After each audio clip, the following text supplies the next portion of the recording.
لله رب العالمين الرحمن الرحيم مالك يوم الدين إياك نعبد وإياك نستعين اهدنا الصراط المستقيم صراط الذين أنعمت عليهم غير المغضوب عليهم ولا الضالين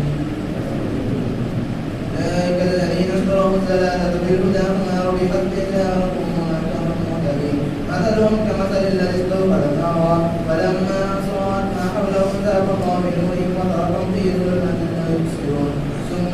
بكم فهم لا يبصرون أو كصيب من السماء فيه ظلمات ورعد وبرق يجعلون أصابعهم في آذانهم من السماء حذر الموت والله محيط بالكافرين يكاد البرق يخطف أبصارهم كلما أزاغ لهم مشوا فيه فإذا أزلم عليهم قاموا لو شاء الله لذهب بسمعهم وأبصارهم إن الله على كل شيء قدير يا أيها الناس اعبدوا ربكم الذي خلقكم والذين من قبلكم لعلكم تتقون الذي جعل لكم فراشا والسماء بناء وأنزل من السماء ماء فأخرج به من الثمرات رزقا لكم فلا تجعلوا لله وأندادا وأنتم تعلمون وإن كنتم في ريب مما نزلنا على عبدنا فأتوا بسورة من مثله وادعوا شهداءكم من دون الله إن كنتم صادقين فإن لم تفعلوا ولن تفعلوا فاتقوا النار التي وقودها الناس والحجارة أعدت للكافرين وبشر الذين آمنوا وعملوا الصالحات أن لهم جنات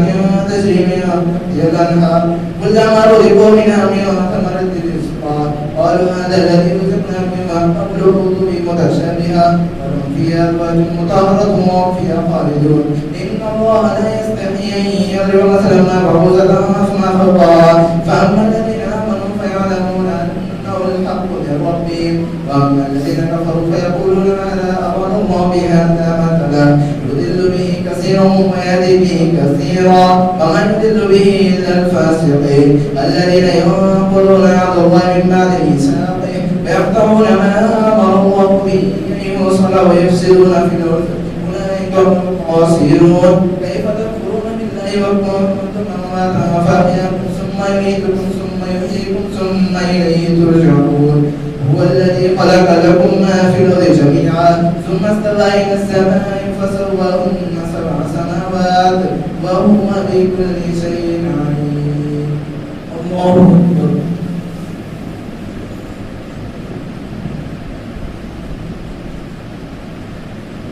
سمع الله لمن حمده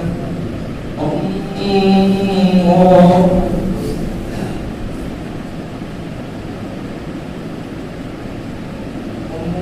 أكبر الله أكبر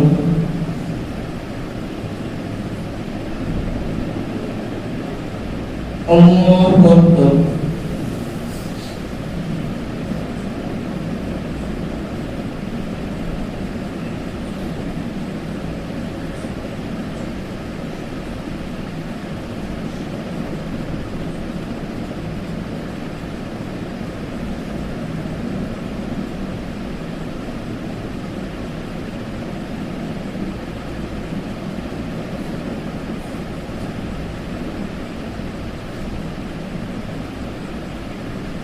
السلام عليكم ورحمة الله.